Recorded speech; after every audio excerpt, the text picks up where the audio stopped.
Isang malakas na busina ng sasakyan ang biglang bumasag sa kanilang munting mundo. Napapitlag si Lica de la Peña, kamuntik ng mabitawan ang hawak na kutsara. Naramdaman niya ang mahigpit na paghawak ni Enrico Enzo Vergara sa kanyang kamay sa ilalim ng maliit na lamesang plastik. "Okay ka lang?" tanong nito. Ang boses ay puno ng pag-aalala. Tumangulang si Lica, pilit ng ngumiti. Ngunit sa loob-loob niya, ang ingay ng busina ay parang isang malupit na paalala. Isang paalala na habang masaya sila sa isang simpleng pwesto ng lugaw, sa gilid ng kalsada, sa labas ay patuloy na umaandar ang isang mundong ibang-iba sa kanya. Ang mundo ni Enzo. Ang mundo ng mga mamahaling sasakyan, ng mga naglalakihang gusali, ng mga Bergarang kilala sa buong bansa. Bumalik ang tingin niya sa binatang kaharap, ang anak ng isa sa pinakamayamang pamilya sa Pilipinas. Kontentong-kontento na sinisimsim ang mainit na sabaw ng lugaw na may itlog at tukwat baboy. Walang bakas ng pag-iinarte. Walang kahit anong pahiwatig na mas gugustuhin nitong maging sa isang magarbong restaurant. Sa mga sandaling tulad nito, nawawala ang lahat ng kanyang takot. Sa mga sandaling ito, sila ay si Lica at Enzo lang. "Ang sarap talaga dito," sabi ni Enzo, ngumingiti habang may butil pa ng kanin sa gilid ng labi nito. Hindi napigilan ni Lica na matawa ng mahina. Inabot niya ang tissue at marahang pinunasan ang labi ng binata. "Ang dungis mo naman, Sir Enzo. Huwag mo nga akong tawaging sir," sabi nito. Hinuli ang kanyang kamay. "Kapag tayong dalawa lang, Enzo lang."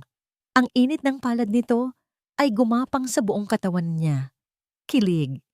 Ito ang salitang laging bumubuhay sa puso niya sa tuwing kasama niya si Enzo. Simple lang ang kaligayahan nila. Manood ng sunset sa Manila Bay, maglakad-lakad sa parke, at higit sa lahat, kumain sa paborito nilang lugawan. "Lica," seryosong sabi ni Enzo habang magkahawak pa rin ang kanilang mga kamay sa ibabaw ng lamesa. "Gusto na kitang ipakilala kay Mama." Natigilan si Lica. Ang mainit na sabaw na kalulunok lang niya ay biglang nanlamig sa kanyang tiyan. Eto na, ang sandaling pareho niyang inaasam at kinatatakutan. "Sa seryoso ka?" "Oo naman," sagot ni Enzo. Puno ng sigla ang mga mata. "Gusto kong makilala ka na niya." Parang may kung anong humaplos na yelo sa puso ni Lica, Doña Mireya Vergara. Ang pangalan pa lang ay parang isang matayog na pader na hindi niya kayang akyatin. Nakikita niya ang larawan nito sa mga magazine, isang babaeng balot ng alahas at eleganya, na ang bawat ngiti ay tila may kasamang paghusga. "Enzo, baka hindi niya ako magustuhan." Halos pabulong na, sabi ni Lica. Ang tingin ay nasa mga butil ng lugaw na lumulutang sa kanyang mangkok. "Alam mo na, magkaiba ang mundo natin." "Anong magkaiba?" Hinawakan ni Enzo ang magkabilang pisngi ni Lica at marahang itinaas ang mukha nito. "Lica, ang mundo ko ay kung nasaan ka. Ganoon ka simple." "Oo, istrikto si Mama, pero mabait yon. Maniwala ka, kapag nakilala ka niya, kapag nakita niya kung gaano kakabuting tao, mamahalin ka rin niya." Pilit na ngumiti si Lica. Sana nga. Sana ganoon kadali. Pagkatapos nilang kumain, inihatid na siya ni Enzo pauwi. Sa loob ng mamahalin nitong sasakyan, habang amoy na amoy niya ang banayad na leather ng upuan, lalong lumalakas ang kabog sa kanyang dibdib. Bawat metro na tinatahak nila palayo sa simpleng lugawan ay parang isang hakbang palayo sa mundo niya at isang hakbang papalapit sa mundong kinatatakutan niya. Nang huminto ang sasakyan, sa tapat ng maliit na apartment na tinitirhan niya, hinalikan siya ni Enzo sa noo. "Huwag kang mag-isip masyado, okay? I'll call you tomorrow." Tumango lang siya at bumaba. Pinanood niya ang pag-alis ng sasakyan hanggang sa maglaho ito sa kanto. Dala-dala nito ang isang piraso ng puso niya. Sa loob ng kanyang kwarto, nahiga si Lika pero hindi mapakali. Ang mga salita ni Enzo ay umuulit-ulit sa kanyang isipan. Gusto na kitang ipakilala kay Mama. Napatingin siya sa kanyang mga gamit. Ang mga librong nakasalansan sa sahig, ang lumang aparador, ang maliit na bentilador na nag-iingay. Ito ang mundo niya. Paano ito magugustuhan ng isang Doña Mireya Vergara? Habang hindi mapakali, si Lika sa kanyang maliit na kama, sa kabilang dako ng Maynila, sa isang malawak at malamig na opisina, nakaupo si Doña Mireya Vergara. Ang mga mata niya ay nakatutok sa isang litrato sa ibabaw ng kanyang mesa. Isang litrato ni Lika. Nakatingin ito sa malayo, may bahagyang nangiti sa mga labi. Kinuha ito ng pribadong investigador na inupahan niya linggo na ang nakalipas. Simple lang ang babae, masyadong simple. At iyon ang kinatatakutan niya. Alam na niya ang lahat. Ang pinanggalingan nito sa Laguna. Ang pagiging ulila. Ang trabaho nito sa isang public library. Walang yaman, walang pangalan, walang kahit anong maipagmamalaki. Para kay Mireya, si Lika ay isang panganib. Isang anino ng nakaraan na ayaw na niyang balikan. Ang alaala ng isang kaibigan na nawalan ng lahat dahil sa isang babaeng tulad nito. Isang babaeng nagpanggap na mahinhin at simple, ngunit sa huli ay isa palang ahas na tinuklaw ang buong pamilya. Hindi niya hahayaang mangyari iyon sa kanyang anak. Hindi kay Enzo. Kinuha niya ang telepono at tinawagan ang kanyang personal assistant. Gusto kong malaman ang lahat. Mariin niyang utos. Ang bawat kilos niya, ang bawat taong kinakausap niya. I want to know her inside out. Pero alam niyang hindi sapat ang mga report. Papel lang ang mga iyon. Ang tunay na pagkatao ng isang tao ay lumalabas hindi sa harap ng mga nakatataas, kundi sa pakikitungo nito sa mga taong sa tingin niya ay walang halaga. Isang ideya ang biglang pumasok sa kanyang isip. Isang ideyang radikal, ngunit para sa kanya ay perpekto. Kung gusto niyang makita ang tunay na kulay ni Lika, kailangan niyang pagmasdan ito mula sa isang anggulong hindi nito inaasahan. Kailangan niyang maging isang taong hindi nito papansinin. Dahan-dahan, tumayo si Doña Mireya at lumapit sa isang malaking salamin na nakasabit sa pader. Pinagmasdan niya ang kanyang refleksyon, ang mamahaling bestida, ang kumikinang nahikaw na diamante, ang perpektong ayos ng buhok. Lahat ng ito ay isang maskara. Isang maskara ng kapangyarihan. Ngayon, kailangan niya ng panibagong maskara. Marahan niyang hinubad ang kanyang hikaw, ang kanyang kwintas, ang kanyang relo. Tinanggal niya ang lahat ng bakas ng pagiging isang Vergara. Tinitigan niya ang babae sa salamin. Isang babaeng simple na, walang palamuti. At sa isip niya, nagsimula ng mabuo ang isang plano. Kinuha niya ang telepono, hindi ang para sa kanyang assistant, kundi ang intercom na direktang konektado sa kanilang mansyon. Isang pindot lang at sumagot ang boses ng kanilang mayordomo. Senyora, huminga ng malalim si Doña Mireya. Ang boses ay naging malamig at puno ng awtoridad. Ricardo? Wika niya. Maganda ka ng isang uniforme ng gwardya. Ang pinakamaliit na sukat na meron kayo. Narinig niya ang pag-aalinlangan sa kabilang linya. Po?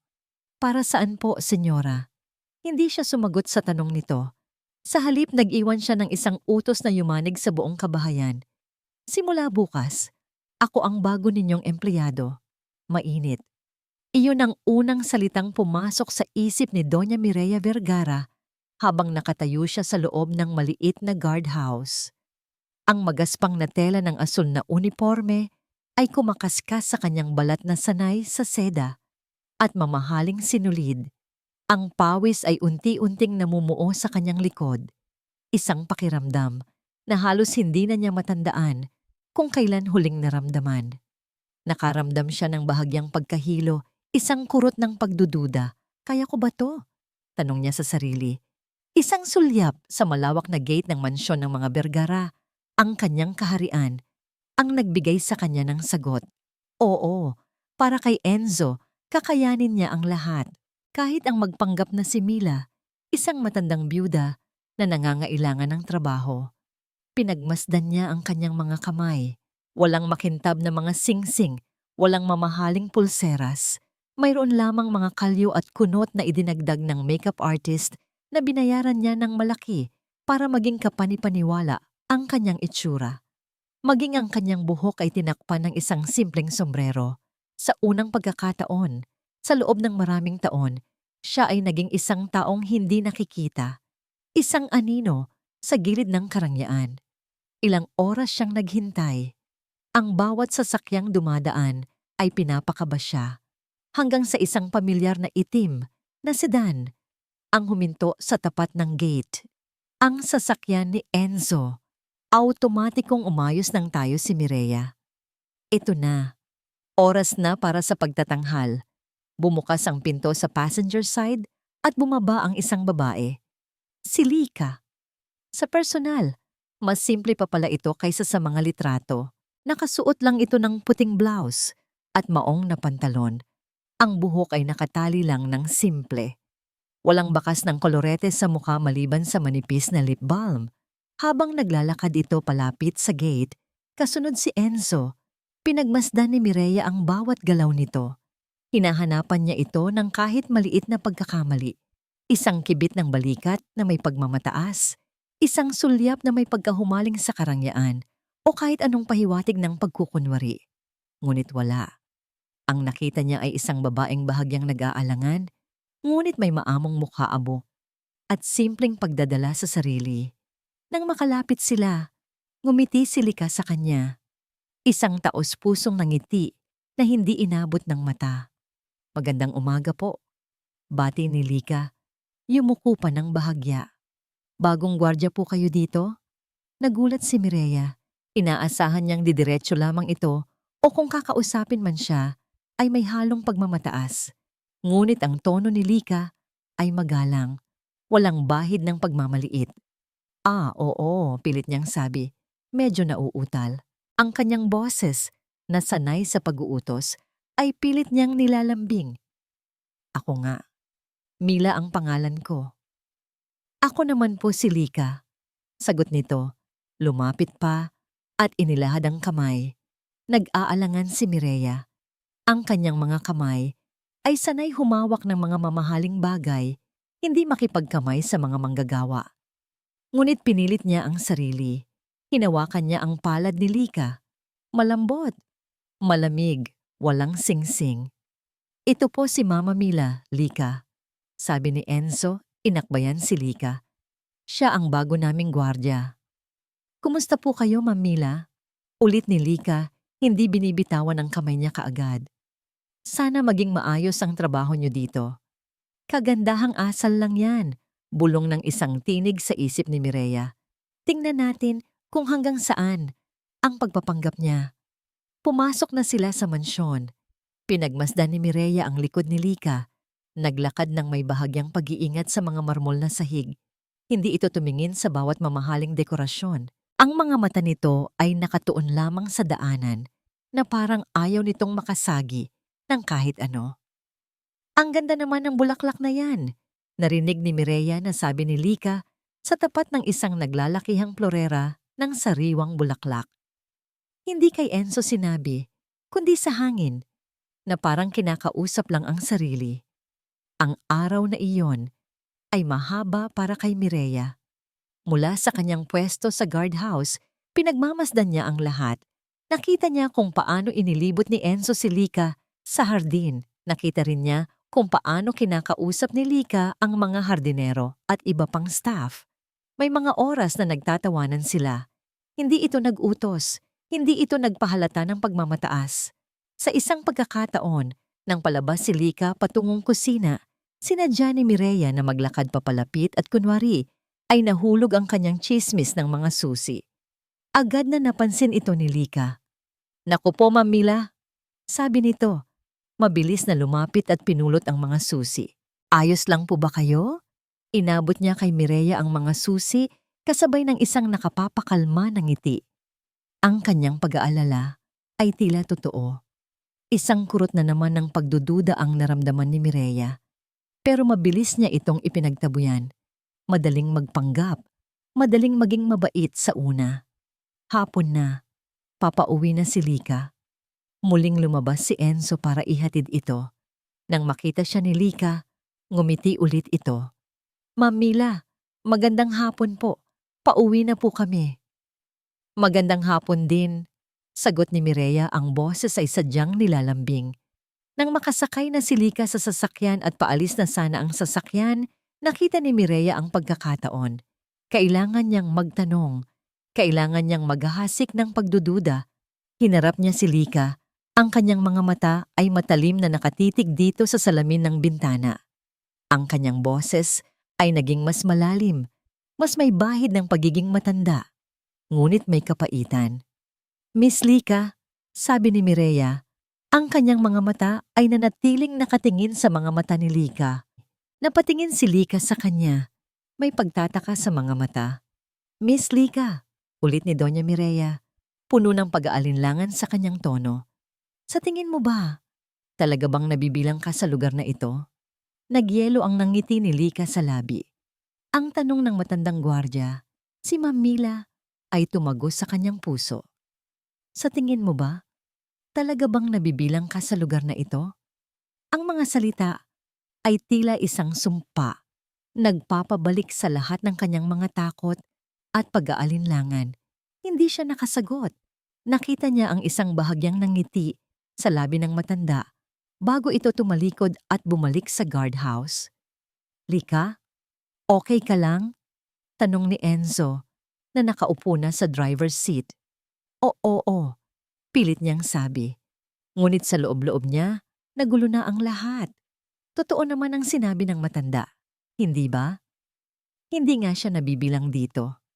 Ang Vergara Mansion ay isang palasyo at siya, si Lika, ay isang hamak na manggagawa sa aklatan mula sa Laguna.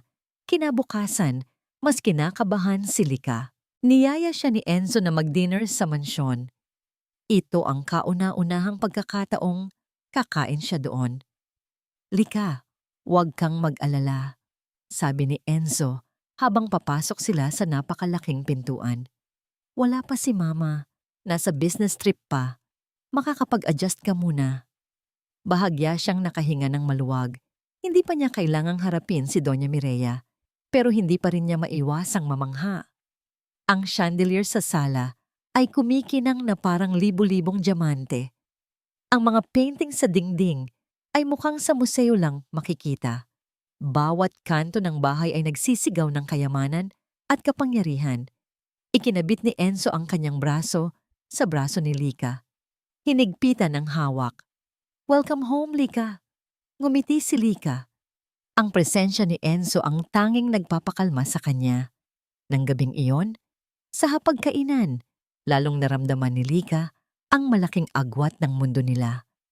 Ang napakahabang mesa ay puno ng mga pagkain na hindi niya kilala ang pangalan. Maraming klase ng kubyertos ang nakalatag sa magkabilang gilid ng plato. Kumain ka lang ng kung anong gusto mo, Lika, sabi ni Enzo. Tinititigan siya. Isang matandang babae na pinakilala bilang ang mayordoma. Si Manang Sonia ang lumapit at nagsilbi sa kanya. Mayroon itong bahagyang nangiti sa labi, ngunit ang mga mata nito ay tila sinusuri siya. Inabot ni Manang Sonia ang isang kutsara na may kakaibang disenyo. Ito po, Miss Lika, para sa inyong soup. Nag-aalangan si Lika. Nakita niya ang iba pang kubyertos. Alam niyang may etiquette para sa mga ganitong bagay, ngunit hindi niya kailanman ito natutunan. Sa lugawan, kutsara't tinidor lang o minsan kamay. Ngumiti lang siya kay Manang Sonia at marahang ibinalik ang kutsara sa tabi ng plato. Ay, salamat po, Manang. Pero siguro po, ang mas komportable ako ay itong simpleng kutsara lang. Kinuha niya ang pinakasimpleng kutsara. Napansin niya ang bahagyang pagkagulat sa mukha ni Manang Sonia, ngunit mabilis din itong napawi. Sumagot lang ito ng opo, Miss Lika, at umalis. Sa ilalim ng mesa, hinawakan ni Enzo ang kanyang kamay. Mahigpit. Napatingin siya dito. Nakita niya ang isang nangiti ng paghanga sa mga mata nito. Nagkaroon siya ng lakas ng loob. Sa kabila ng kanyang kaba, sinikap ni Lika na maging natural. Nagkwento siya kay Enzo tungkol sa kanyang trabaho sa aklatan, tungkol sa kanyang mga pangarap. Hindi siya nagkunwari, hindi siya nagpanggap na sanay sa mundong iyon. Nang matapos silang kumain, nagpasalamat si Lika sa mga naghanda ng pagkain. Nagpunta siya sa kusina kung saan abala ang mga katulong. "Masarap po ang pagkain. Salamat po," sabi niya sa kanila. Ngumingiti. Nagulat ang mga katulong sa pagdalaw niya. "Ay, Miss Lika, hindi niyo po kailangang pumunta dito." "Naku, syempre naman," sagot niya. "Gusto ko lang magpasalamat. Kung okay lang, may dala po akong konting pasalubong mula sa Laguna." Inilabas niya sa kanyang bag ang ilang pakete ng kesong puti at pandekoko na binili niya bago siya umakyat ng Maynila. Nagningning ang mga mata ng mga katulong. "Maraming salamat po, Miss Lika. Ang bait niyo po." Nang mga sandaling iyon, nakaramdam si Lika ng kakaibang ginhawa. Ito ang mundo niya. Ang pakikitungo sa mga taong simple. Ang pagbibigay ng maliit na bagay na magpapasaya sa kanila. Samantala, sa isang lihim na kwarto sa loob ng mansyon, nakatutok si Mireya sa isang monitor. Nakita niya ang lahat. Ang pagtanggi ni Lika sa magarbong kubyertos, ang pagpunta nito sa kusina, ang pagbibigay nito ng pasalubong sa mga katulong. Ang kanyang kilay ay nakakunot. Napakagaling umarte, bulong niya sa sarili. O sadyang napakabait niya, ngunit mabilis niyang pinagtabuyan ang pangalawang ideya. Hindi niya hahayaang maloko siya ng simpleng ugali. Lahat ay may dahilan. Nang gabing iyon, habang inihatid siya ni Enzo pauwi, nakita ni Lika si Ma'am Mila sa gate. Nakaalis na sana sila nang mapansin ni Lika na umuubo ang matanda. Hindi niya napigilan ang sarili. "Enzo, saglit lang," sabi niya. Bumaba siya ng sasakyan at lumapit kay Ma'am Mila. "Ma'am Mila, ayos lang po ba kayo?" Nagulat ang matanda. "Aayos lang, Miss Lika." "Naku, ang ubo niyo po. Ito po, subukan niyo to." Kinuha ni Lika sa kanyang maliit na shoulder bag ang isang nakabalot na piraso ng kape na may luya. Mula po sa Laguna yan. Sabi po ng mama ko dati, mabisang pampawala ng ubo. Inabot niya ang kape sa matanda. Ang kanyang nangiti ay totoo. "Sige po, subukan niyo po. Makakatulong yan." Nakatitig lang si Ma'am Mila sa kanya. Ang mga mata ay puno ng kakaibang damdamin. Kinuha nito ang kape. Ang pangalan ng mama niya, ang simpleng pampawala ng ubo. Ang lahat ng ito ay biglang nagpabalik sa isang alaala kay Mireya. Isang alaala na pilit niyang nililibing sa pinakamalalim na sulok ng kanyang isip. Nanlamig ang buong katawan ni Doña Mireya habang hawak ang maliit na piraso ng kape na may luya. Ang bawat salita ni Lika, sabi po ng mama ko dati, ay tila isang matalim na kutsilyong humihiwa sa kanyang mga alaala. Mama niya. Nang gabing iyon, hindi mapakali si Mireya sa kanyang kama sa mansyon. Ang uniforme ng gwardya ay nakasabit pa rin sa likod ng pintuan ng kanyang banyo, isang testamento sa kanyang pagpapanggap. Ngunit ang pagpapanggap ay nagdulot ng isang bagay na hindi niya inaasahan, ang pagbubukas ng mga lumang sugat. Ang pangalan ng mama ni Lika, Elena. Ang pangalang iyon ay parang echo sa kanyang isip, Elena Cruz. Isang simpleng pangalan, ngunit nagdulot ng napakalaking gulo sa kanyang buhay kahit 30 taon na ang nakalipas. Nagsimula ang flashback, isang maulan na hapon. Si Mireya, sariwa pa ang ganda ng pagiging bagong kasal, ay nasa mansyon ng mga Vergara. Ang kanyang asawa, si Don Ricardo, ay may malubhang karamdaman. Upang mapabilis ang paggaling nito, kumuha sila ng isang private nurse, si Elena Cruz. Bata pa si Elena noon, probinsyana mula sa Laguna, ngunit masipag at maalaga. Masyado siyang maalaga para sa panlasa ni Mireya. Naaalala pa ni Mireya ang mga tawa ni Ricardo, ang mga tawang bihirang marinig mula sa kanyang asawa, ang mga tawang ibinibigay nito sa yaya ng mga anak nila o sa mga empleyado ng kumpanya, ngunit hindi sa kanya, ang kanyang asawa, na abala sa pagpapatakbo ng kanilang negosyo. Isang araw, pumasok si Mireya sa kwarto ni Ricardo. Nakita niya si Elena, nakaupo sa gilid ng kama, hawak ang kamay ng kanyang asawa habang binabasahan ito ng libro. Ngumiti si Ricardo, isang ngiting puno ng pagpapahalaga. Nagdilim ang paningin ni Mireya. Naramdaman niya ang matinding selos, isang selos na bumulag sa kanya. Hindi niya inintindi ang sitwasyon. Ang nakita lang niya ay ang panganib. Ano ang ginagawa mo? Malamig niyang tanong. Napapitlag si Elena, agad na binitawan ng kamay ni Ricardo. Senyora, binabasahan ko lang po si Sir para hindi po siya mabagot. Panginginig na paliwanag ni Elena. Hindi ka rito para magpabasa ng libro. Nandito ka para magtrabaho. At sa tingin ko, tapos na ang serbisyo mo dito. Sabi ni Mireya, ang kanyang boses ay naging matalim na yelo. Walang nagawa si Elena. Kinabukasan, umalis ito, luhaan, dala-dala ang kanyang maleta. Walang nagawa si Ricardo, na mahina pa at bagong galing sa sakit. Nang tanungin niya si Mireya, sinabi lang nito na kailangan niya ng mas professional na nurse. Ipinikit ni Mireya ang kanyang mga mata. Sinisikap burahin ang alaala. Ngunit ang alaala ni Lika, nang ngiti nito, ng simpleng kape na may luya, ay nagpabalik sa lahat. Nagagalit siya. Nagagalit siya dahil ang kanyang nakaraan ay humahabol sa kasalukuyan. Nagagalit siya dahil sa kabila ng lahat, hindi niya pa rin masiguro ang tunay na motibo ni Lika. Kinuha niya ang telepono. Tinawagan niya muli ang kanyang assistant. Gusto ko ang lahat ng impormasyon tungkol kay Elena Cruz. Kahit ang mga details na 30 taon na ang nakalipas, lalo na ang tungkol sa pamilya nito. Lahat-lahat. Habang naghihintay siya ng update, tumawag si Enzo. Ang boses nito ay puno ng kasiyahan. Mama, kumusta na po? Balita ko po na sa business trip pa kayo. Miss na po kita. Ayos lang ako, anak. Ikaw, kumusta? Pilit ni Mireya na pasiglahin ang boses. Masayang-masaya po ako, ma. Gustong-gusto ko po si Lika. Ang bait-bait niya po. At ang ganda ng puso niya. Sigurado po ako, kapag nakilala niyo po siya ng lubusan, magugustuhan niyo rin po siya. Ang mga salita ni Enzo ay parang karayom na tumusok sa puso ni Mireya. Masayang-masaya. Ayaw niyang makita itong malungkot. Ayaw niyang masaktan ito tulad ng kanyang kaibigan. Ang pagmamahal niya kay Enzo ang nagtutulak sa kanya.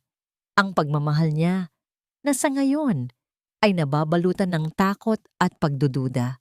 Ibaba ni Mireya ang telepono. Lumakad siya papunta sa kanyang working table. Mayroong nakasabit doon na larawan, ang kanilang larawan sa kasal. Siya at si Ricardo, nakangiti, puno ng pag-asa. Hinawakan niya ang larawan, ang mga mata ay nanlalabo sa luha. Hindi ko hahayaang may sumira sa pamilyang ito ulit. Bulong niya sa sarili, puno ng pait. Hindi kailanman. Biglang tumunog ang kanyang cellphone, ang assistant niya. Senyora, sabi ng boses sa kabilang linya, mayroon akong update tungkol kay Elena Cruz.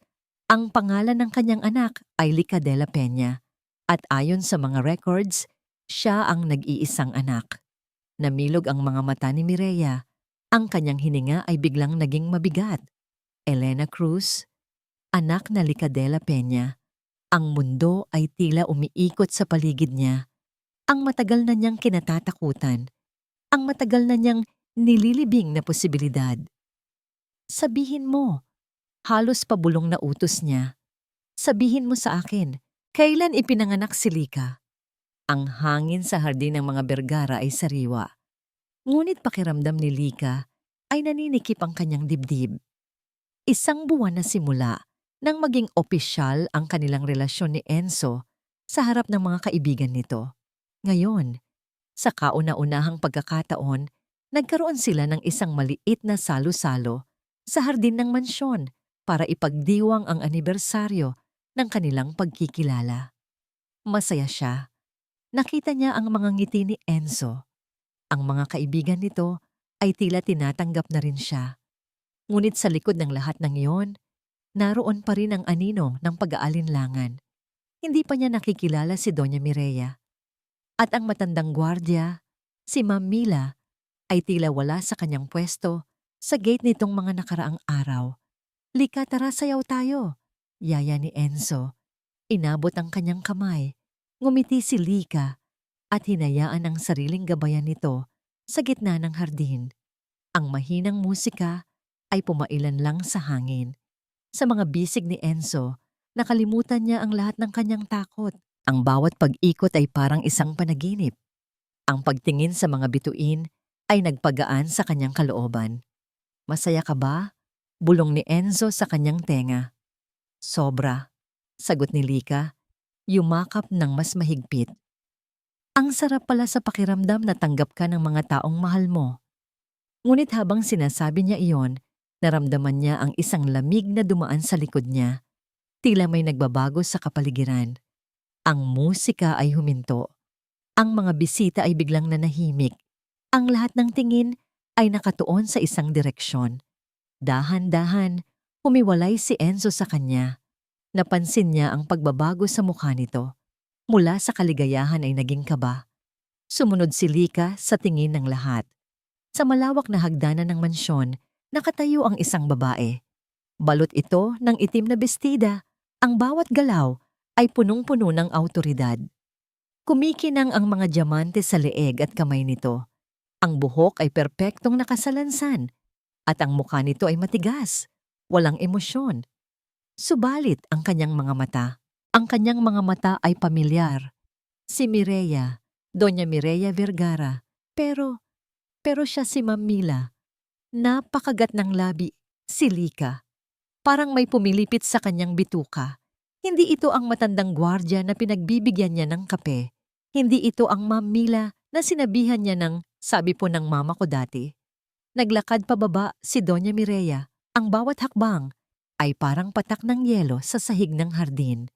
Huminto ito sa harap mismo ni Lika at Enzo. Mama, sabi ni Enzo, puno ng pagtataka at kaba. Kailan pa po kayo umuwi? Bakit hindi niyo po sinabi? Hindi pinansin ni Doña Mireya si Enzo. Ang kanyang matatalim na mata ay nakatitig lamang kay Lika. Isang malamig na ngiti ang lumabas sa labi nito. Enrico, sabi nito. Ang boses ay kalmado ngunit may kapangyarihan. Hindi ko na kailangang umuwi. Nandito na ako. Nagmamasid. Nagkaroon ng bulungan sa mga bisita. Humigpit ang kapit ni Lika sa braso ni Enzo. Alam kong nagtataka ka, diretsong sabi ni Doña Mireya kay Lika. Kagaya mo rin ang mga bisita ko. Sino ba naman ang mag-aakala na ang isang Doña Mireya Vergara ay magpapanggap bilang isang hamak na gwardya? Napakapit ng mahigpit si Lika sa kanyang kinatatayuan. Ang lahat ng dugo sa kanyang katawan ay tila umakyat sa kanyang ulo. Isang malaking sampal ang ibinigay nito sa kanyang pagkatao.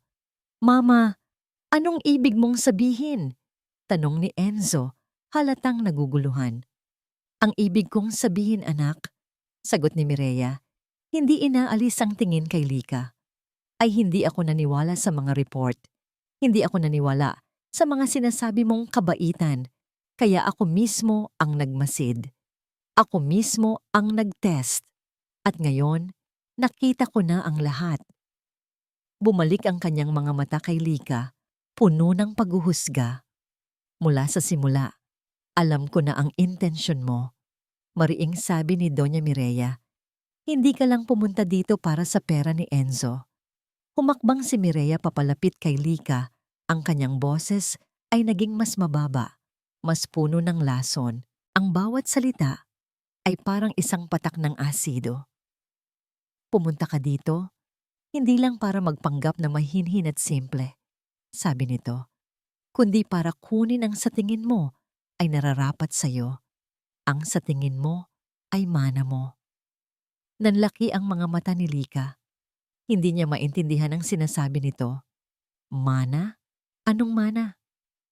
Mama, ano ba ang sinasabi mo? Naguguluhang tanong ni Enzo. Ngumiti ng mapait si Doña Mireya. Ang tinutukoy ko, anak, ay ang matagal nang nakabaon na sikreto. Hinarap niya si Enzo, ngunit ang kanyang mga mata ay nanatiling nakatitig kay Lika. Ang kanyang boses ay umalingaw-ngaw sa buong hardin. Bawat salita ay tumatagos sa puso ni Lika na parang punyal. Enrico, ang babaeng ito? Sabi ni Doña Mireya, itinuro si Lika. Ang babaeng ito ay anak ng isang babaeng nagngangalang Elena Cruz. Tumigil ang mundo ni Lika. Huminga siya ng malalim. Ang pangalan ng mama niya. At ang Elena Cruz na yon, patuloy ni Doña Mireya, ang boses ay puno ng pagkamuhi, ay hindi lang isang yaya o isang nurse. Siya ay ang matagal nang naging kabit ng iyong ama, Enrico. Nagyelo ang lahat. Ang huni ng hangin, ang mahinang musika, maging ang tibok ng puso ni Enzo. Lahat ay tila huminto sa paggalaw nang marinig niya ang huling salita ng kanyang ina. Kabit. Ang salitang yon ay parang isang kidlat na tumama sa gitna ng kanilang hardin. Napatingin si Enzo kay Lika. Ang kulay sa mukha nito ay tila nawala. Naging puting-puti.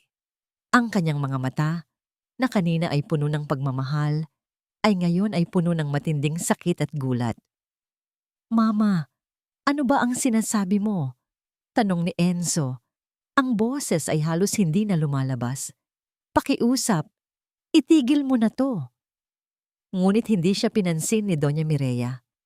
Ang kanyang matalim na tingin ay nakatuon lamang kay Lika, na parang isang mangangaso na nakahuli ng kanyang biktima. Hindi ko lang hahayaan na gamitin mo ang pangalan ng mama mo para makapwesto dito. Patuloy ni Doña Mireya, ang kanyang boses ay umaalingaw-ngaw sa katahimikan ng hardin. At sino ang nakakaalam? Marahil, may dugo rin ng Vergara ang dumadaloy sa mga ugat mo, hindi ba? Ang huling pangungusap ay parang isang bomba na sumabog. Tumindig ang balahibo ni Enzo. Hindi niya maintindihan. Ang kanyang ina, na mahal niya, ay nagtatapon ng mga salitang ganoon sa babaeng mahal niya. Napalingon si Lika. Walang salita, walang sigaw, walang pagtatanggol sa sarili. Ang tanging nakita ni Enzo ay ang isang butil ng luha na dumaloy mula sa mga mata nito. Tahimik. Pagkatapos, tulad ng isang baboy na nawala sa sarili, tumakbo si Lika. Tumakbo ito papalayo sa kanya, papalayo sa mansyon, papalayo sa lahat ng kahihiyan. Lika! Sandali lang! Sigaw ni Enzo. Hahabulin sana niya ito nang biglang may humawak sa kanyang braso. Si Doña Mireya. Ang kanyang mga mata ay nanatiling matigas, walang bakas ng pagsisisi. Huwag kang sumunod sa kanya, Enrico, mariing sabi ng kanyang ina. Pinoprotektahan lang kita. Pinoprotektahan lang kita sa babaeng yan na nagpanggap. Pinoprotektahan? Mama, nakita mo ba ang ginawa mo? Galit na sabi ni Enzo. Sinubukang alisin ang kamay ng kanyang ina. Nahiya siya. Sinaktan mo siya. Kailangan niyang malaman ang kanyang lugar. Sagot ni Doña Mireya. Puno ng pagmamataas. Hindi siya nabibilang dito. Hindi siya kailanman magiging Vergara. Ang mama niya ay isang manggagamit. At malamang ganun din siya. Hindi na napigilan ni Enzo ang kanyang sarili. Sa unang pagkakataon sa kanyang buhay, sumigaw siya sa kanyang ina. Anong karapatan mo para sabihin, yan kay Lika? Hindi mo siya kilala. Hindi mo siya naiintindihan. Mas kilala ko siya kaysa sa iniisip mo. Ganting sigaw ni Mireya. Nakita ko ang lahat. Ang bawat galaw niya. Ang bawat pagpapanggap niya. Napailing si Enzo. Hindi niya makilala ang kanyang ina. Ang babaeng nasa harap niya ay hindi ang mapagmahal na inang kilala niya. Ito ay isang estranghero, puno ng puot at paghuhusga. Kung ang pagmamahal ko kay Lika ay isa kang pagkakamali, Then willing akong magkamali, Mama. Sigaw ni Enzo. Ang kanyang boses ay nanginginig sa galit. At kung ganoon ang pagprotekta mo sa akin, then hindi ko kailangan ng proteksyon mo. Binitawan niya ang braso ng kanyang ina at kumaripas ng takbo. Tumakbo siya papalabas ng mansyon, hinanap si Lika. Ngunit wala na. Wala na ang sasakyan nito. Wala na rin ito sa gate. Pumasok siya sa kanyang sasakyan at pinaharurot iyon. Nagmaneho siya ng mabilis. Hinanap si Lika sa bawat kanto, sa bawat kalye. Ngunit parang nilamon ito ng gabi. Dahil sa kanyang pagkabahala, tinawagan niya ang cellphone ni Lika. Ngunit walang sumasagot. 1, 2, 3. Paulit-ulit. Ngunit walang sagot. Nang makaramdam siya ng pagod at kawalan ng pag-asa, napilitan si Enzo na bumalik sa mansyon. Ang hardin ay tahimik na. Ang mga bisita ay umalis na. Iniwan ang isang gulo na parang sa digmaan. Nakita niya ang kanyang ina. Nakatayo sa gitna ng hardin. Mag-isa. Ang mga ilaw ay nakabukas pa rin. Ngunit parang nababalutan ito ng madilim na aura. Lumapit si Enzo sa kanyang ina. Ang puso ay puno ng matinding sakit. Kung mawawala siya sa akin, Mama, sabi niya. Ang boses ay malamig at puno ng pagbabanta. Tumingin si Doña Mireya sa kanya. Sa unang pagkakataon, nakita ni Enzo ang isang bakas ng takot sa mga mata ng kanyang ina. Kung mawawala siya sa akin, ulit ni Enzo. Ang boses ay nagiging pabulong, then mawawala ka rin sa akin.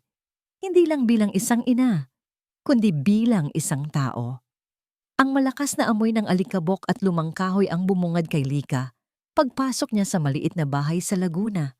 3 araw na simula nang tumakas siya mula sa impyerno ng mansyon ng mga Vergara. 3 araw siyang walang kain, walang tulog at patuloy na umiiyak hanggang sa maubos ang kanyang luha. Wasak. Iyon ang nararamdaman niya. Wasak na wasak. Niyakap niya ang kanyang sarili. Pilit na pinagtagpi-tagpi ang mga piraso ng kanyang puso. Ang mga salita ni Doña Mireya ay paulit-ulit na umalingaw-ngaw sa kanyang isip. Kabit. May dugo rin ng Vergara. Ang bawat salita ay parang suntok sa kanyang pagkatao, sa pagkatao ng kanyang yumaong ina. Mama, bulong niya, tumitingin sa isang lumang litrato ng kanyang ina na nakapatong sa isang mesa. Ang kanyang ina na laging nagtuturo sa kanya ng kabutihan at sinseridad.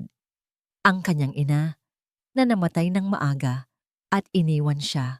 Hindi siya maniniwala. Hindi magagawa ng kanyang mama ang ganoon. Alam niya ang kanyang ina. Simple ito at may takot sa Diyos. Ngunit ang duda ay isang halimaw na kumakain ng kanyang puso. Nang gabing iyon, hindi siya makatulog. Ang pagod at gutom ay hindi niya naramdaman. Ang naramdaman lang niya ay ang matinding bigat ng panghuhusga. Kinabukasan, isang pamilyar na anino ang kumatok sa kanyang pintuan. Si Mang Linoy, ang matandang kapitbahay na kinagisnan niya. Isang byudo na itinuring na rin niyang parang lolo. Iha, narito ka pala. Sabi ni Mang Linoy, ang kanyang mga mata ay puno ng pag-aalala. Balita ko, umuwi ka. May problema ba? Niyakap ni Lika si Mang Linoy at doon niya ibinuhos ang lahat. Ang bawat salita ni Doña Mireya, ang bawat akusasyon. Tahimik na nakinig si Mang Linoy. Nang matapos si Lika, hinaplos nito ang kanyang likod. Lika hija, sabi ni Mang Linoy. Ang kanyang boses ay puno ng pagdamay. Kilala ko ang mama mo. Kilala ko si Elena. Hindi siya ganoong klase ng tao. Hindi kailanman. Pero ang sinabi ni Doña Mireya, Mang Linoy. Si Doña Mireya ay mayaman, may kapangyarihan, madali para sa kanya ang bumaluktot ng katotohanan. Sabi ni Mang Linoy, seryoso ang kanyang mukha. Pero ang katotohanan, Lika, ay parating lalabas. Paano po? Wala na po si Mama para magtanggol sa sarili niya. Bumuntong hininga si Mang Linoy. Ang mama mo ay isang masipag at matulungin na nurse. Naaalala ko pa kung gaano siya nag-aalala sa pasyente niya noon, iyong mayaman na galing sa Maynila. Ang sabi niya, mabait daw ang pasyente niya, pero ang asawa nito ay masyadong istrikto at selosa. Biglang bumilis ang tibok ng puso ni Lika, iyong mayaman na galing sa Maynila. Selosa. Lahat ng description ay bumagay sa mga Vergara. Iha, alam ko merong isang baul ang mama mo. Ang sabi niya, lahat ng mahahalagang bagay niya ay nandoon. Mga sulat, mga litrato, at marahil ang katotohanan. Napatingin si Lika sa sulok ng kwarto, sa isang lumang baul na gawa sa kahoy na tatakpan ng alikabok. Matagal na niyang hindi ito binubuksan, simula nang muling ayusin ang bahay. Hindi niya akalaing may nagtatago itong mahalagang lihim. Pero, nakalak po yan, Mang Linoy, sabi ni Lika. Wala po akong susi. Naalala ko ang mama mo, Lika, sabi ni Mang Linoy, ngumingiti. Lagi niyang itinatago ang mga susi niya sa isang espesyal na lugar, sa kanyang paboritong libro. Nagmadali si Lika. Kinuha niya ang mga lumang libro ng kanyang ina, isa-isa niyang tiningnan, hanggang sa isang aklat ng mga lumang tula ang nakita niya. Sa loob nito, nakasuksok ang isang maliit, kalawangin na susi. Nanginginig ang kanyang mga kamay habang inilalapit ang susi sa lumang baul. Nagdarasal siya.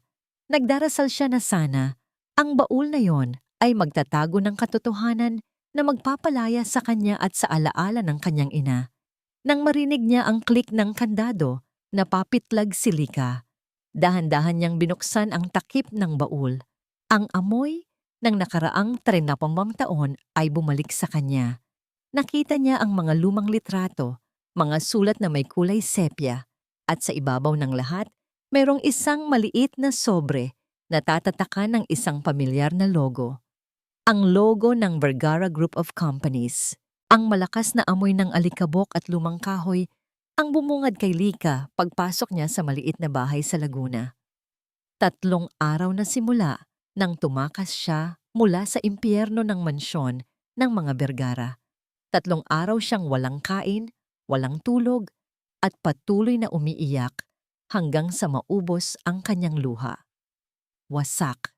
Iyon ang nararamdaman niya. Wasak na wasak. Niyakap niya ang kanyang sarili. Pilit na pinagtagpi-tagpi ang mga piraso ng kanyang puso. Ang mga salita ni Doña Mireya ay paulit-ulit na umalingaw-ngaw sa kanyang isip. Kabit, may dugo rin ng Vergara. Ang bawat salita ay parang suntok sa kanyang pagkatao, sa pagkatao ng kanyang yumaong ina. Mama! Bulong niya. Tumitingin sa isang lumang litrato ng kanyang ina na nakapatong sa isang mesa. Ang kanyang ina na laging nagtuturo sa kanya ng kabutihan at sinseridad. Ang kanyang ina na namatay ng maaga at iniwan siya. Hindi siya maniniwala. Hindi magagawa ng kanyang mama ang ganoon. Alam niya ang kanyang ina. Simple ito at may takot sa Diyos. Ngunit ang duda ay isang halimaw na kumakain ng kanyang puso. Nang gabing iyon, hindi siya makatulog. Ang pagod at gutom ay hindi niya naramdaman.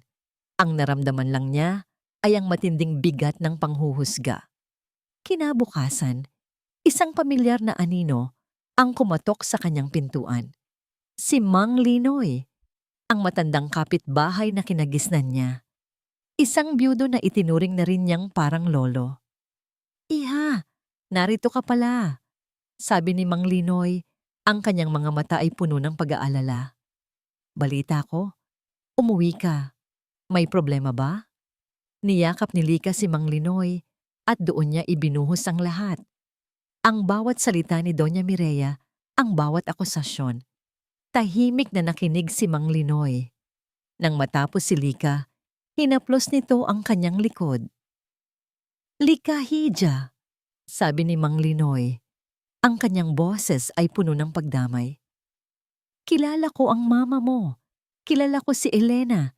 Hindi siya ganoong klase ng tao, hindi kailanman. Pero, Pero ang sinabi ni Doña Mireya, Mang Linoy, si Doña Mireya ay mayaman, may kapangyarihan, madali para sa kanya ang bumaluktot ng katotohanan.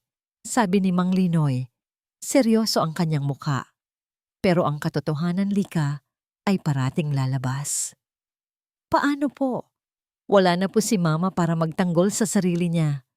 Bumuntong hininga si Mang Linoy. Ang mama mo ay isang masipag at matulungin na nurse. Naaalala ko pa kung gaano siya nag-aalala sa pasyente niya noon, iyong mayaman na galing sa Maynila. Ang sabi niya, mabait daw ang pasyente niya, pero ang asawa nito ay masyadong istrikto at selosa. Biglang bumilis ang tibok ng puso ni Lika, iyong mayaman na galing sa Maynila. Selosa. Lahat ng description ay bumagay sa mga Vergara. Iha, alam ko merong isang baul ang mama mo. Ang sabi niya, lahat ng mahahalagang bagay niya ay nandoon.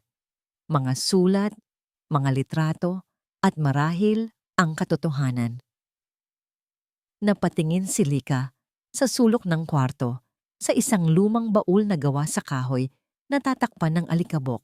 Matagal na niyang hindi ito binubuksan simula nang muling ayusin ang bahay. Hindi niya akalaing may nagtatago itong mahalagang lihim. Pero nakalak po yan, Mang Linoy, sabi ni Lika. Wala po akong susi. Naalala ko ang mama mo, Lika, sabi ni Mang Linoy, ngumingiti.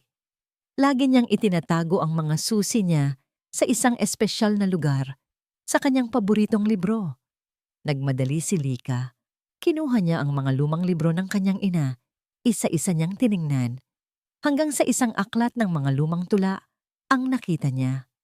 Sa loob nito, nakasuksok ang isang maliit, kalawangin na susi. Nanginginig ang kanyang mga kamay habang inilalapit ang susi sa lumang baul. Nagdarasal siya. Nagdarasal siya na sana ang baul na iyon ay magtatago ng katotohanan na magpapalaya sa kanya at sa alaala ng kanyang ina. Nang marinig niya ang klik ng kandado, napapitlag si Lika. Dahan-dahan niyang binuksan ang takip ng baul. Ang amoy ng nakaraang 30 taon ay bumalik sa kanya. Nakita niya ang mga lumang litrato, mga sulat na may kulay sepia, at sa ibabaw ng lahat, merong isang maliit na sobre na tatatakan ng isang pamilyar na logo. Ang logo ng Vergara Group of Companies. Nanginginig ang mga kamay ni Lika habang hawak ang sobre na may logo ng Vergara. Ito ang katotohanan. Ito ang susi. Kasama niya si Mang Linoy, na tahimik lang na nakatingin sa kanya. Dahan-dahan niyang binuksan ang sobre. Sa loob ay may ilang piraso ng papel. Ang una ay isang sulat. Minamahal na Elena, napakabigat sa kalooban kong pinaalis ka ni Mireya. Alam kong wala kang kasalanan. Patawad kung hindi ko nagawang ipagtanggol ka. Ang aking asawa ay masyadong selosa at masyadong pinangungunahan ng kanyang imahinasyon. Ngunit salamat sa iyong serbisyo at pag-aalaga. Napakalaki ng utang na loob ko sa iyo. Sana ay gamitin mo ito upang makapagsimula muli. Kalakip nito ang aking maliit na pasasalamat. Lubos na nagpapasalamat, Ricardo Vergara. Sa ilalim ng sulat, mayroong isang bank check.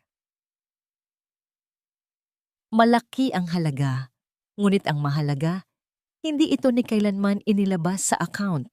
Hindi niya ito ginamit. Tumulo ang luha sa mga mata ni Lika, hindi dahil sa kalungkutan, kundi sa ginhawa. Sa wakas, ang kanyang mama, wala itong kasalanan. Ang kanyang mama ay inosente. Mang Linoy, halos pabulong niyang sabi, inabot ang sulat. Basahin niyo po. Binasa ni Mang Linoy ang sulat at pagkatapos ay umiling-iling. Hey, si Elena talaga. Alam kong hindi niya kailanman gagamitin yon. May dignidad ang mama mo, Lika. Niyakap ni Lika ang sulat.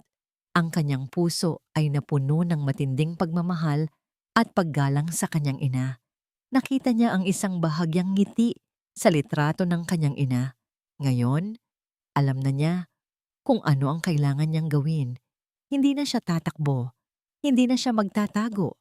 Kailangan niyang harapin ang katotohanan. Kailangan niyang ipagtanggol ang dangal ng kanyang ina at ang dangal niya. Tumingin siya kay Mang Linoy. Ang kanyang mga mata ay puno ng determinasyon. Kailangan ko pong bumalik sa Maynila, Mang Linoy. Ang mansyon ng mga Vergara ay tila isang malaking, malamig na kulungan. Lumipas ang 3 araw at si Mireya ay nag-iisa. Si Enzo ay umalis, hindi man lang nagpaalam. Wala siya. Ang kanyang tagumpay ay napakapait. Nagsisisi siya. Oo, mayroon siyang pagsisisi. Nagsisisi siya dahil sa paraan niya sinaktan si Enzo. Nagsisisi siya dahil sa pagkawala ng kanyang anak. Ngunit tungkol kay Lika at sa kanyang ina, ang duda ay nananatili. Naglakad si Mireya sa opisina ng yumaong asawa. Tahimik ang silid, bawat bagay ay nasa ayos, tulad ng huling araw na umalis si Ricardo. Wala siyang magawa kundi maglinis-linis para lang may pagkaabalahan. Habang inaayos niya ang mga lumang libro sa bookshelf, may nahulog na isang maliit, makapal na aklat. Hindi ito mukhang ordinaryong libro. Ito ay isang talaarawan. Ang talaarawan ni Ricardo. Nag-aalangan si Mireya. Alam niyang pribado ang talaarawan, ngunit ang pag-iisip na baka mayroong sagot sa kanyang mga tanong doon ay mas malakas kaysa sa kanyang paggalang sa privacy. Dahan-dahan, binuksan niya ang talaarawan. Ang bawat pahina ay naglalaman ng sulat kamay ni Ricardo. Nagsimula si Mireya sa mga huling entries, tungkol kay Enzo, tungkol sa kanyang mga business ventures, tungkol sa kanya. Si Mireya ko, nakasulat sa isang pahina, ang pag-ibig ng aking buhay ay muli na namang nababalutan ng kawalan ng tiwala. Ang kanyang selos ay pilit na gumagapang. Nakita niya si Elena, ang nurse na hawak ang kamay ko habang binabasahan ako. Ngunit wala siyang ibang intensyon kundi ang pag-aalaga. At ako, na mahina pa, ay walang nagawa ng paalisin siya ni Mireya.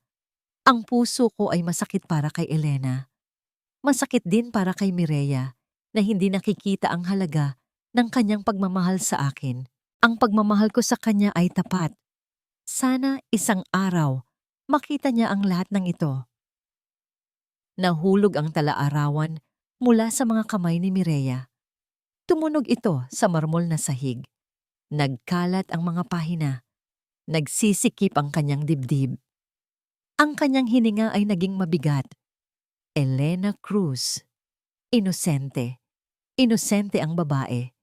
At ang kanyang asawa ay totoo sa kanya. Ang lahat ng kanyang hinala, ang lahat ng kanyang pagdududa, ang lahat ng kanyang galit ay naglaho. Napalitan ng isang matinding, nakakabingi na pagsisisi siya.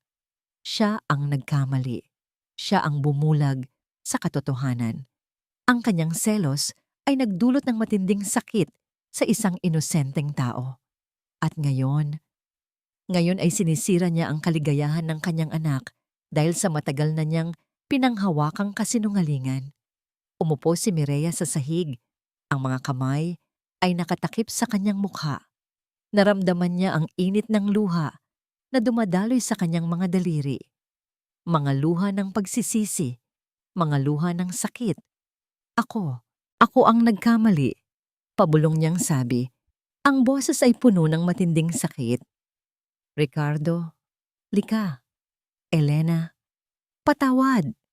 Ang umaga ay malamig at tahimik. Ngunit ang loob ni Doña Mireya ay mas malamig pa kaysa sa panahon. Ang kanyang mga mata ay magamula sa magdamag na pag-iyak. Ang talaarawan ni Ricardo ay nasa kanyang tabi. Ang mga pahina ay tanda ng kanyang matinding pagkakamali. Hindi na siya makapaghintay. Kailangan niyang hanapin si Lika. Kailangan niyang ayusin ang lahat. Ngunit paano? Paano niya haharapin ang babaeng sinaktan niya ng husto? Mireya Vergara, ang babaeng walang kinatatakutan, ay ngayon ay nababalutan ng takot at hiya. Ngunit ang pagmamahal niya kay Enzo ay mas matindi kaysa sa kanyang pagmamataas. Para kay Enzo, Para sa kapatawaran ni Lika, kakayanin niya ang lahat. Kinuha niya ang kanyang susi ng sasakyan. Hindi na niya hinintay ang driver. Kailangan niya itong gawin mag-isa. Ito ang kanyang personal na penitensya. Nagmaneho siya papalabas ng Maynila, patungong Laguna. Ang bawat kanto, ang bawat kilometro, ay parang isang paglalakbay pabalik sa nakaraan, pabalik sa pagkakamali. Ang kanyang isip ay puno ng mga alaala ng kanyang matinding selos, ng kanyang bulag na paghuhusga.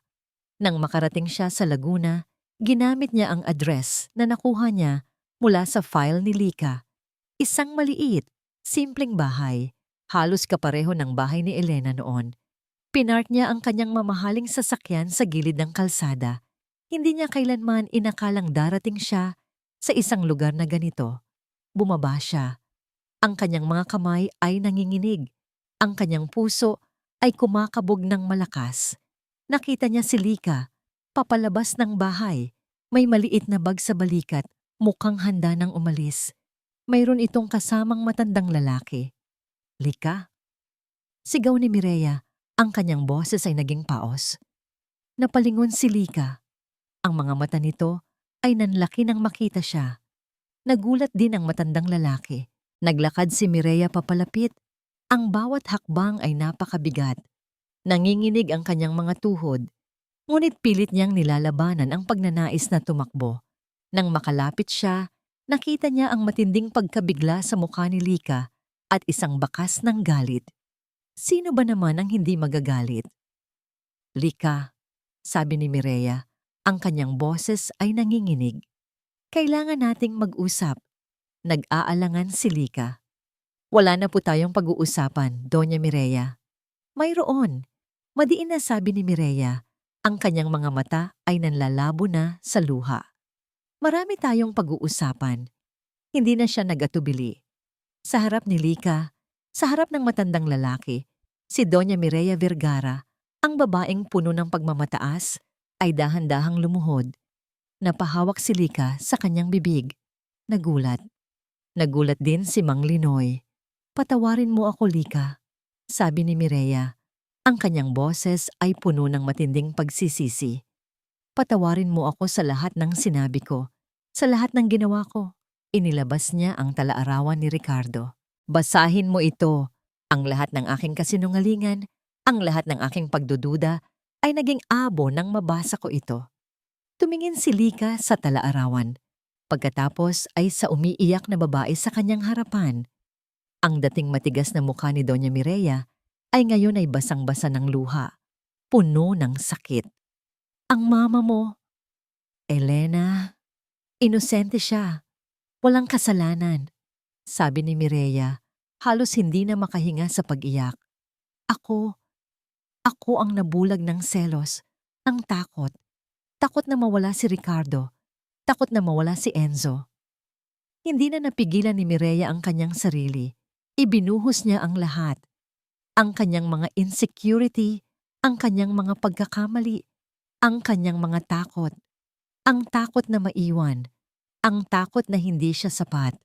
Ang takot na hindi siya mahal. Nakatitig lang si Lika sa kanya.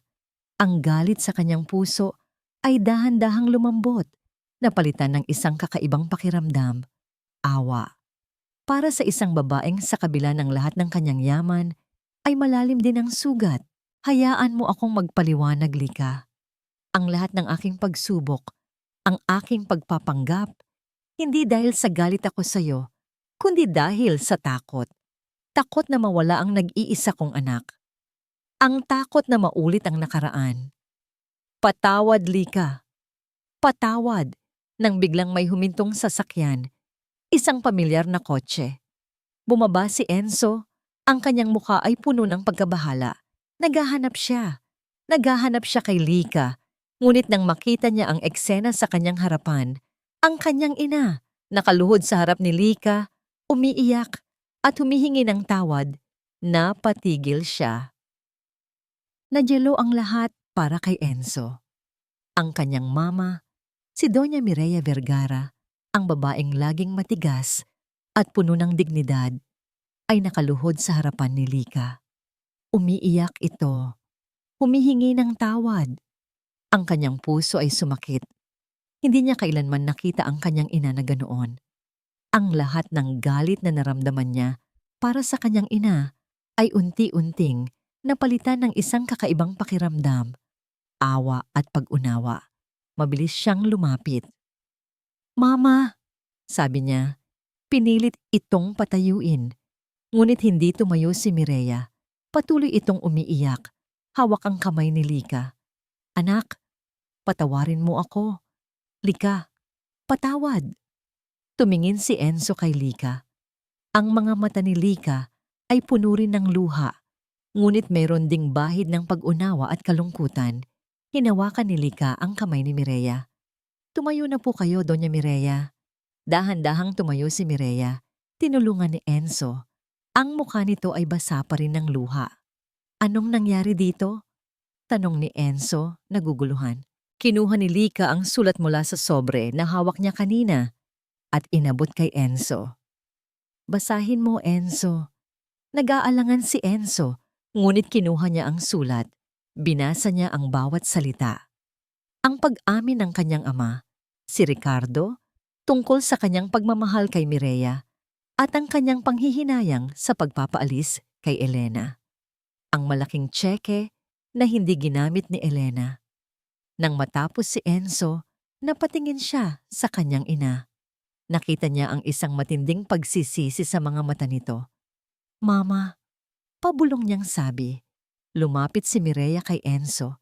Niyakap ang kanyang anak ng mahigpit. "Enzo, anak, patawarin mo ako. Nabulag ako ng selos, ng takot. Takot na mawala ka. Takot na maulit ang kasaysayan." Nagulantang si Enzo sa pag-amin ng kanyang ina. Hindi niya inakalang ang isang Doña Mireya Vergara ay magiging ganoon kadaling mahulog sa kanyang sariling takot. Tumingin si Enzo kay Lika. Ngumiti ito sa kanya. Hindi siya nagtago. Hindi siya nagtanim ng galit. Sa halip, naroon ang pag-unawa at pagpapatawad. "Patawad, Lika," sabi ni Enzo. Inabot ang kamay nito. Hinawakan ni Lika ang kamay niya. Mahigpit. "Walang anuman, Enzo. Ang mahalaga, alam na natin ang katotohanan. Ang mama mo, Elena, isa siyang mabuting tao," sabi ni Mireya. Lumapit kay Lika. Ang kanyang boses ay puno ng sensiridad. "Nabulag ako. Sorry, Lika." "Alam ko po," sagot ni Lika. Ngumiti. "At naiintindihan ko po. Ang mahalaga, narito tayo ngayon." Isang kakaibang katahimikan ang bumalot sa kanilang tatlo. Hindi ito katahimikan ng awkwardness, kundi katahimikan ng paghilom, ng pag-unawa. Lumapit si Mireya kay Lika. Hinawakan ang kanyang pisngi. "Simula ngayon, Lika," sabi nito. Ang kanyang mga mata ay puno ng pagmamahal. "Huwag kang tatawag sa akin ng Doña Mireya. Tawagin mo akong mama, anak." Nagulat si Lika. Ngunit ang ngiti sa kanyang labi ay lumawak. "Mama," pabulong niyang sabi. At sa unang pagkakataon, naramdaman niya ang isang tunay na init sa puso. Niyakap ni Mireya si Lika. Isang yakap na puno ng pagtanggap. Isang yakap na nagtatapos sa matagal ng digmaan ng pagdududa at paghuhusga. Tumingin si Enzo sa dalawang babaeng mahal niya na ngayon ay nagkayakap. Ang kanyang puso ay napuno ng matinding kagalakan. "May ideya ako," sabi ni Mireya. Humiwalay sa yakap. Ang kanyang mga mata ay bahagyang namumula pa rin. "Gusto kong magkaroon tayo ng isang salo-salo. Hindi sa mansyon, dito, sa Laguna. Gusto kong ipagdiwang natin ang bagong simula at ang pagtanggap sa iyo, Lika, bilang isang tunay na miyembro ng aming pamilya." Ang ideya ni Mama Mireya na magkaroon ng salo-salo sa Laguna ay isang magandang senyales, ngunit mas may naisip si Lika. Isang mas simpleng paraan upang ipagdiwang ang kanilang bagong simula. "Mama Enzo," sabi ni Lika. Habang pauwi na sila galing Laguna, lula ng sasakyan ni Enzo. Nakaupo si Mireya sa harap at si Lika naman sa likod. Ang distansya ng upuan ay hindi na simbolo ng agwat sa pagitan nila, kundi paggalang. Bakit hindi na lang po tayo mag-picnic? Sabi ni Lika. Sa Manila Bay, doon po kami unang nanood ng fireworks ni Enzo. Doon po nagsimula ang lahat. Mas simple, mas totoo. Napatingin si Enzo sa kanya, may ngiti sa labi. Tumingin din si Mireya sa rearview mirror. Ang kanyang matigas na muka ay ngayon ay may bahid ng pag-unawa. Sige anak, sabi ni Mireya, ang boses ay malambing. Kung saan ka masaya. At ganoon nga ang nangyari. Kinabukasan, sa halip na isang engrandeng salo-salo, isang simpleng piknik ang inihanda. Hindi sa hardin ng mansyon, kundi sa isang lugar sa Manila Bay na tanaw ang paglubog ng araw.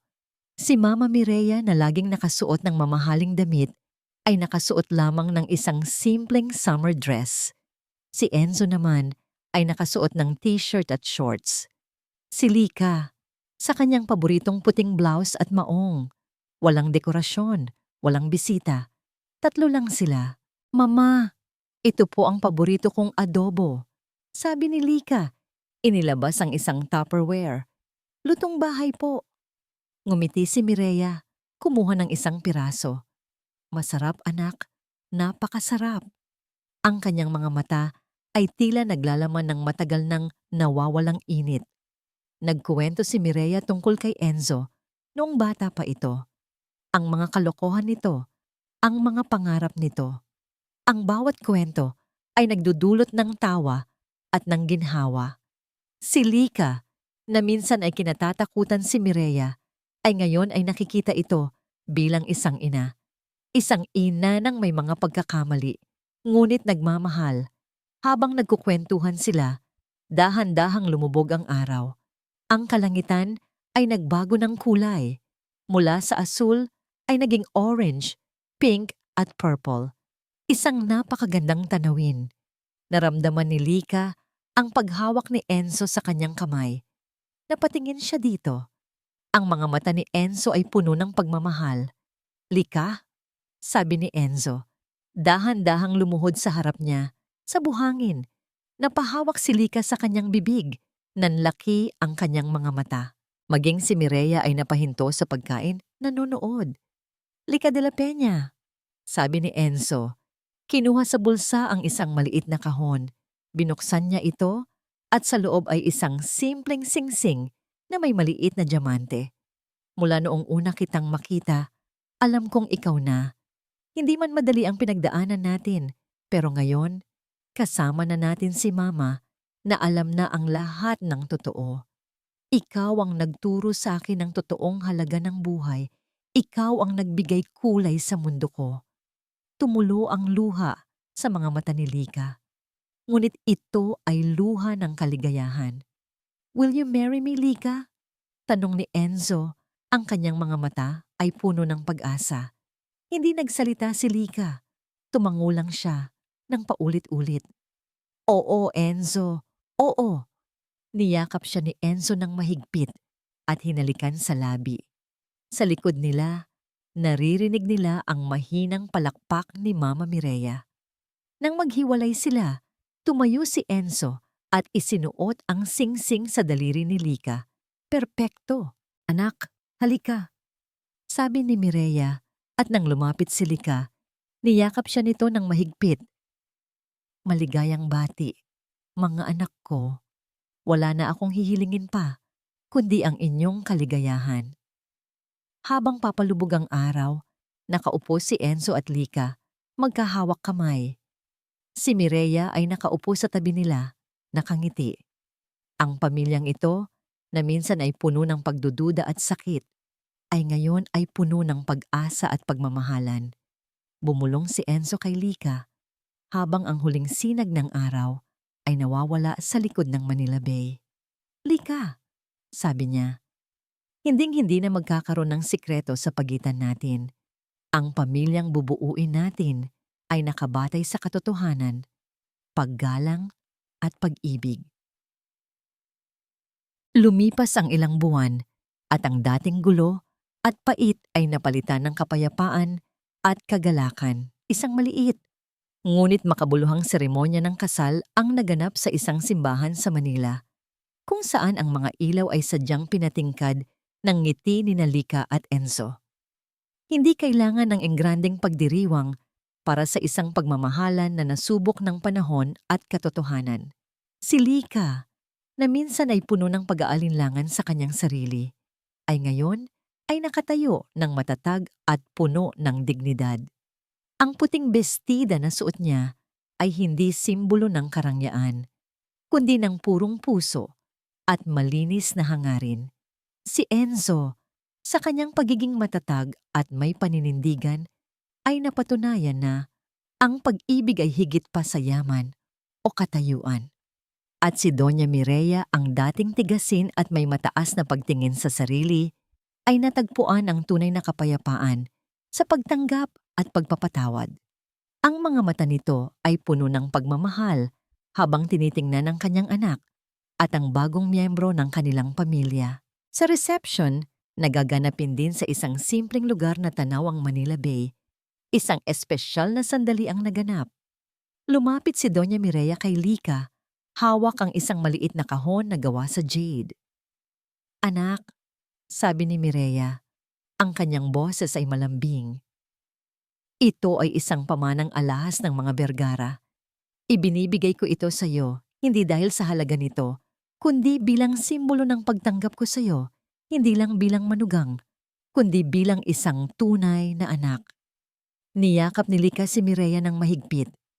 Ito ang pinakamahalagang regalo na natanggap niya. Nang dumating ang oras ng pagbigkas ng kanilang mga sumpa, si Enzo at Lika ay nagkatinginan. Hindi nila binasa ang nakasulat sa papel. Sa halip, mula sa kanilang mga puso, binigkas nila ang kanilang pangako sa isa't isa. "Enzo," sabi ni Lika, ang kanyang mga mata ay nanlalabo sa luha. "Mahal na mahal kita. Pinangangako ko na mamahalin kita sa bawat pagsubok, sa bawat katotohanan. Ikaw ang aking kapayapaan, ang aking lakas. At ngayon, kasama ang mama mo, bubuuin natin ang isang pamilyang puno ng pag-ibig, tiwala at walang sikreto." "Lika," sagot ni Enzo. Hawak ng mahigpit ang mga kamay nito. "Ikaw ang nagturo sa akin ng tunay na kahulugan ng kaligayahan. Ang puso mo ang pinakamahalagang kayamanan. Pinangangako ko na poprotektahan kita, ipagtatanggol kita, at mamahalin kita hanggang sa huling hininga ko. Mahal na mahal kita." Sa pagtatapos ng seremonya, lumapit si Lika sa isang tahimik na sulok, dala-dala ang isang puting bulaklak. Dahan-dahan siyang naglakad hanggang sa marating niya ang isang maliit na libingan, ang libingan ng kanyang ina. Inilagay niya ang bulaklak sa lapida. Hinaplos ang pangalan ng kanyang ina. "Mama," bulong niya. Ang kanyang tinig ay puno ng kapayapaan. "Alam mo na po, naayos na ang lahat.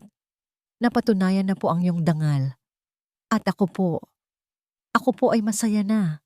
Nakahanap na po ako ng pamilya at ng pagmamahal na totoo." Sa huling paglubog ng araw sa Manila Bay, na nagbibigay ng ginintuang kulay sa buong paligid, ang kwento ni Lika at Enzo ay naging isang testamento. Isang testamento na ang tunay na halaga ng isang tao ay hindi matatagpuan sa kanyang lahi, sa kanyang yaman, o sa kanyang katayuan sa lipunan, kundi sa puso na marunong magmahal, magpatawad, at magpakatatag sa gitna ng mga pagsubok. Ang tunay na yaman ay ang pagiging tapat sa katotohanan, ang pagkakaroon ng lakas ng loob na harapin ang mga pagkakamali, at ang kakayahang mahalin ng buong puso, nang walang pasubali. Ang lahat ng ito ay natuklasan ni Lika, ni Enzo, at maging ni Doña Mireya. At sa huling hininga ng kwento, isang huling linya ang mananatili sa isip ng mga nakikinig, isang mensahe na tumatagos sa kaibuturan ng puso. "Ngayong alam ko na, naideng ay ki. Ang tunay na yaman ay ang puso na marunong magmahal." At dito nagtatapos ang kwento ni Lika at Enzo. Sa aming minamahal na mga tagapakinig, taos-puso po kaming nagpapasalamat sa inyong paglalaan ng oras at puso upang samahan kami sa paglalakbay na ito. Mula sa simula, ang pagbuo ng kwento ni Nalika, Enzo, at maging ni Doña Mireya ay isang emosyonal na karanasan. Bawat kabanata ay isinulat ng may pag-asa at pananabik na mahawakan ng inyong mga puso at maipadama ang bigat at ganda ng pag-ibig sa gitna ng mga pagsubok. Hindi madali ang landas na tinahak ng ating mga karakter. Puno ito ng luha, pagdududa, at mga lihim na matagal nang nakabaon. Ngunit sa bawat pagsubok, ipinaalala sa atin na ang tunay na halaga ng isang tao ay hindi nakikita sa kanyang yaman o katayuan, kundi sa kanyang sinseridad, sa kanyang tapang na harapin ang katotohanan, at sa kanyang puso na marunong magpatawad. Naway ang kwentong ito ay naghatid sa inyo ng mensahe ng pag-asa na sa kabila ng anumang pagsubok, ang pag-ibig at pag-unawa ay mananaig. Naway naramdaman ninyo ang init ng pagpapatawad at ang kapangyarihan ng pamilya na maghilom. Kami po ay labis na nagpapasalamat sa inyong pagmamahal at suporta. Umaasa po kami na ang kwentong ito ay nag-iwan ng isang magandang tatak sa inyong alaala. Anong bahagi po ng kwento ang pinakanakapukaw sa inyong damdamin? Gusto po naming marinig ang inyong mga saloobin at naramdaman. Maraming salamat po muli at hanggang sa muli nating pagkikita sa panibagong kwento.